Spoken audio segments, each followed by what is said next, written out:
দীর্ঘ সময় ধরে চলছে যুক্তরাষ্ট্র ইরানের মধ্যে সম্পর্কের টানপোড়েন। পারমাণবিক ইস্যুতে দেশটির উপর একের পর এক নিষেধাজ্ঞা দিয়েছে ওয়াশিংটন। ইউরেনিয়াম সমৃদ্ধকরণ থামাতে সম্প্রতি তেহরানের উপর চাপ বাড়িয়েছেন মার্কিন প্রেসিডেন্ট ডোনাল্ড ট্রাম্প। তবে সোমবার নেতানিয়াহুর সঙ্গে বৈঠকে আলোচনার বিষয়ে মুখ খুলেছেন রিপাবলিকান নেতা।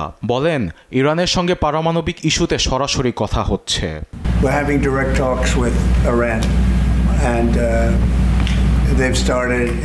আমরা ইরানের সঙ্গে সরাসরি কথা বলা শুরু করেছি। শনিবার তাদের সঙ্গে উচ্চ পর্যায়ের বৈঠক হবে। আশা করছি সেখানে তেহরানের সঙ্গে একটি চুক্তিতে পৌঁছাতে পারব। দুপক্ষই চায় যে তারা আলোচনায় সফল হোক। এক্ষেত্রে কৌশল অবলম্বন করে আমাদের কথা বলতে হবে।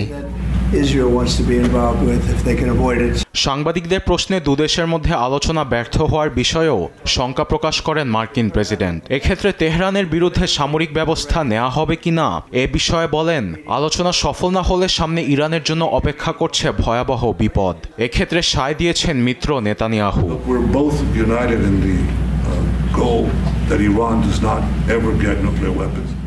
আমরা চাই এই বিষয়টি কূটনৈতিক আলোচনায় সফল হোক, যেরকমটি লিবিয়ায় হয়েছিল। আমরা এই লক্ষ্যে একসঙ্গে কাজ করছি। তবে একটি কথা সাফ বলে দিতে চাই, ইরানকে কখনোই পারমাণবিক অস্ত্র বানাতে দেয়া যাবে না।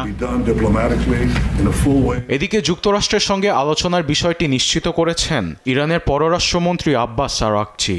মঙ্গলবার সামাজিক যোগাযোগ মাধ্যম এক্সে তিনি বলেন, শনিবার ওমানের শীর্ষ পর্যায়ের পরোক্ষ বৈঠকে বসতে যাচ্ছে দুদেশ।